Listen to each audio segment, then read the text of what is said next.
Hi. Hi. How are you? Nice to finally meet you.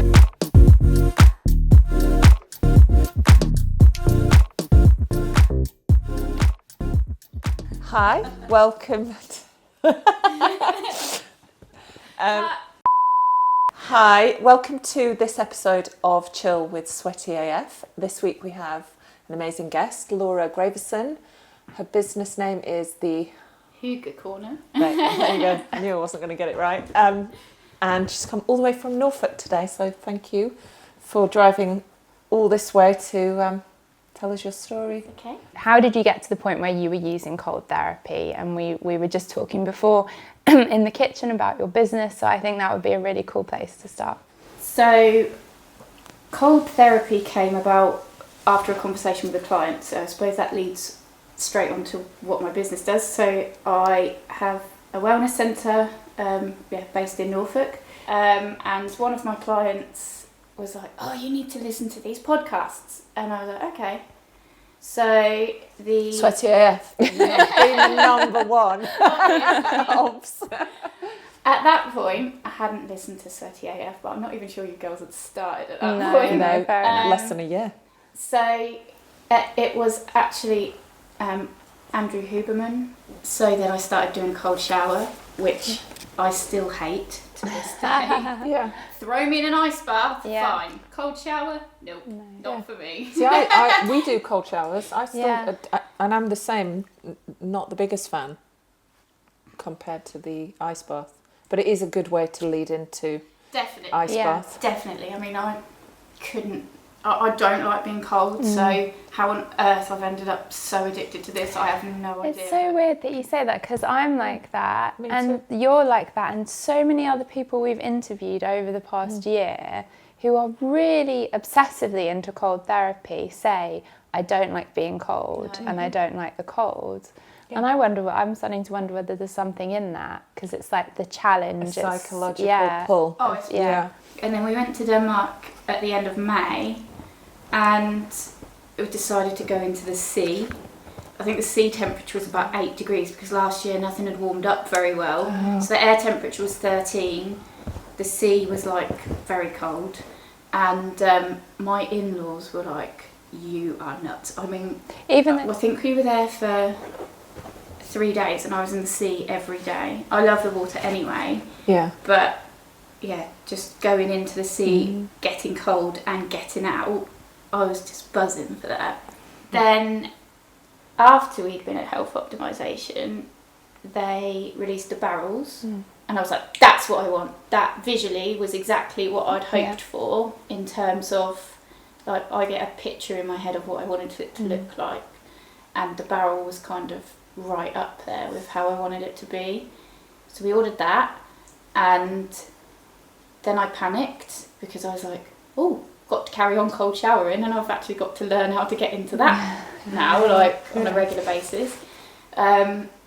Did Wim Hof fundamentals training, which if you haven't done Wim Hof fundamentals training, like, it just blows me away, really, because so many people get so much out of that, and we now host some trainings. We have a Wim Hof instructor come to us, use the brass monkey. Well, we've now got the plunge, but use the brass monkey ice bath and do it that way.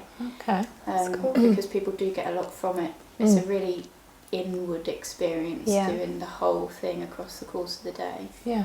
Dragged my mum along with me, who's got osteoarthritis. I was like, it's anti-inflammatory, it'll be really good for you. Yeah. It was really good. Her wedding ring fell off the next day, she's lost it. She couldn't have even tried to take it off. Wow. So after one day, one ice bath.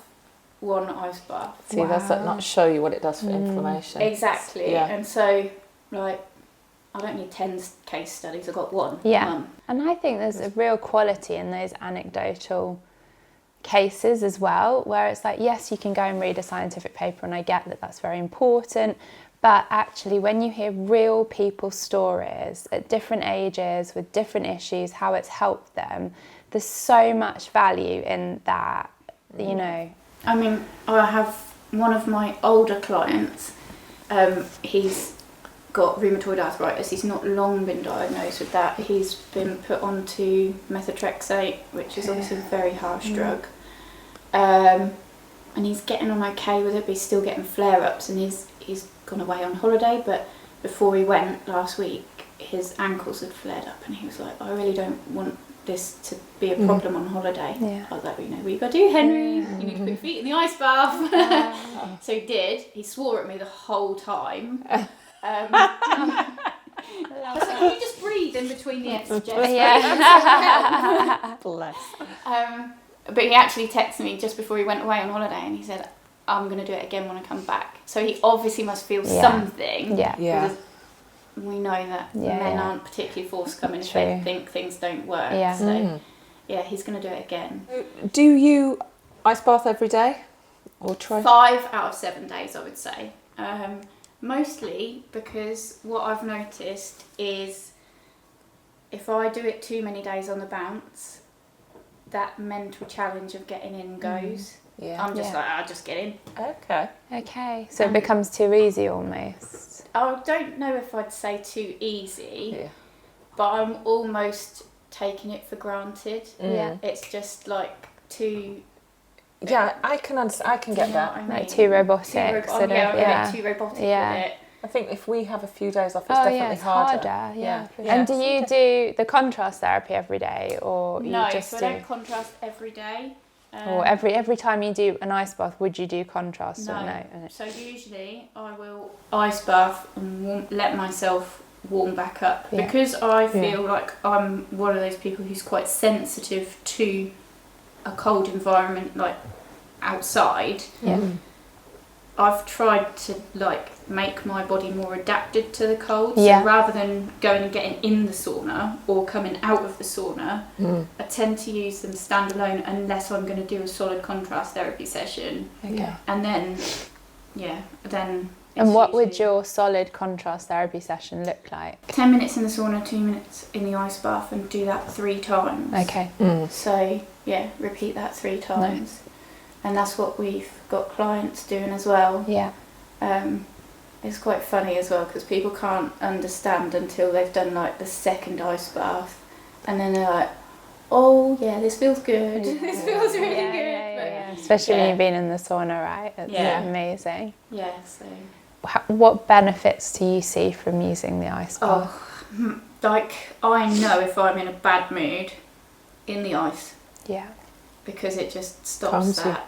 It just brings my head into a total different space. Yeah. So I do think that is one of the things that's probably helped me with the most. Not that I'm a person that's in a bad mood a lot, but I've got like... But you're a mum and you're running a business. And I've got 5 horses. And you've got animals, so the day starts busy, early. And physical as well, I guess, right? I say to some people, I probably do more work before some people get up. And some people do all day. Yeah, that's true. Yeah. So, so you ice bath in the morning once you finished all your jobs or before? I tend to usually do it around lunchtime because that's usually where I've got my space in the day.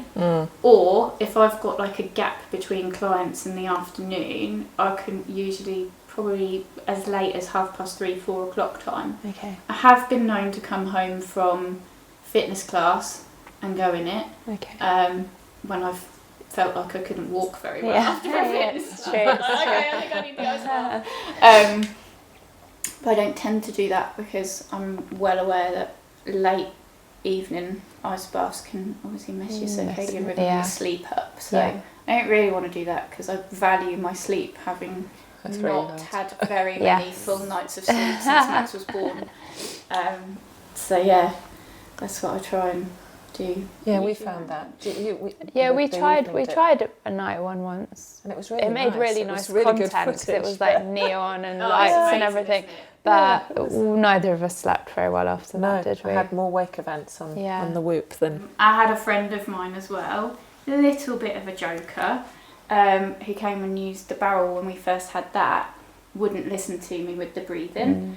And he's like, I'm just going to get in it. And I was like, okay, you just get in it. And as he got in and he lowered himself down, this fear just rose in his face. I was like, right, now breathe. You have to breathe. Yeah. If not, you're going to get straight out. Yeah. And he did. He got through it, but only because he's stubborn, I think. But he was just like looking at me. I think there's a little bit of an ego there as well, isn't it? I mean, my husband, I said, do it. I'll talk you through the breath work. I'm here 100% now. Jump straight in. Jump straight out. I was like, okay, maybe you'll listen to me next time. But maybe the husband-wife dynamic is not the ideal relationship. No. But you're right, and breathwork is so important. And like we covered this in the other series that we're doing, and had a breathwork guy come on and talk us through it. And he gave us a session out there. And I mean, we feel like we're quite conscientious with the breathwork bit. Even he kind of took it to the next level with us, and it made it quite a different experience. So you get benefits from that anyway, just on its own. But, Just from that. Are you ready? Is the next question. She was born ready. This is a very zen experience. This is me though, if anybody else is with me on the patio, which is most of the time why I'm on my own. Because if Sarah's out there with me, I'm always doing something stupid, and I have to warn you. You're looking at me. I am exactly the same. When I get out, I can't promise what will happen. So I do some sort of dancing or something. What, you go for it. Happy dance. So. As long as you don't like pour it over me like yesterday, that would be grand.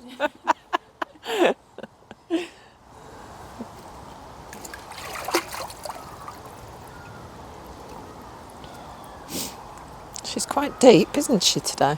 I've topped her up a little bit. I didn't put a timer on. Usually I'm dead set with my timers. Are you? So we don't time at all, really? Occasionally.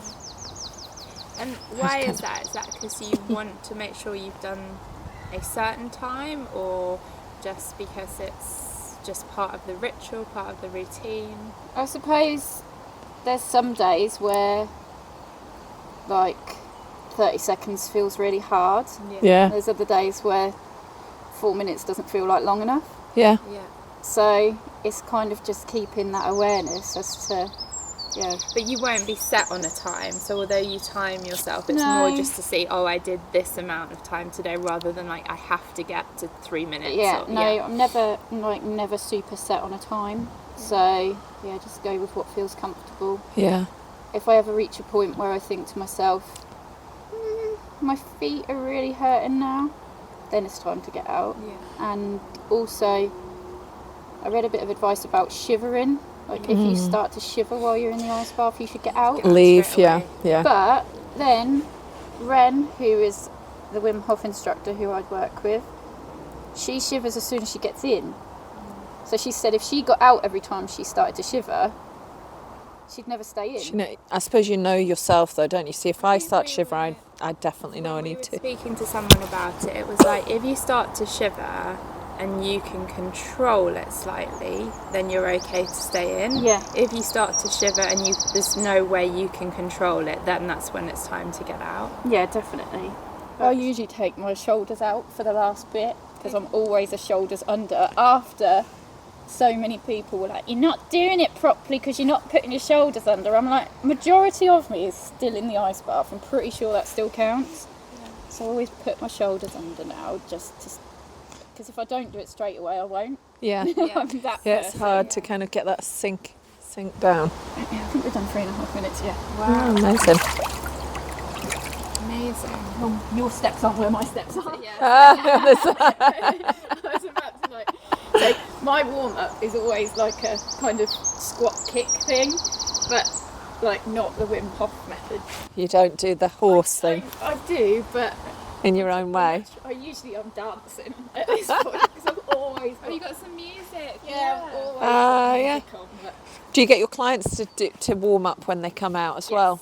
Yeah. We won't let people leave until they've warmed up. Okay. Nope, we need to make sure that Do a little routine. Functional. Mostly, like my feet, you see my feet are quite white. Yeah. I've found this is the quickest way to get the circulation back to your feet. Squat kicks. So. Getting a bit of exercise as well. There you go. All right, thank you, Betty. Yes. Do you have a name for yours? Oh, you should. We were going to call What about it Graham? Oh, that's cute. it should be something like Graham or Alan. Barry and Betty. She could have a husband. If you had a barrel, you could call it Barry the Barrel. Giving you ideas there. You buy a barrel. Marketing team, you could thank me later. Wrong way.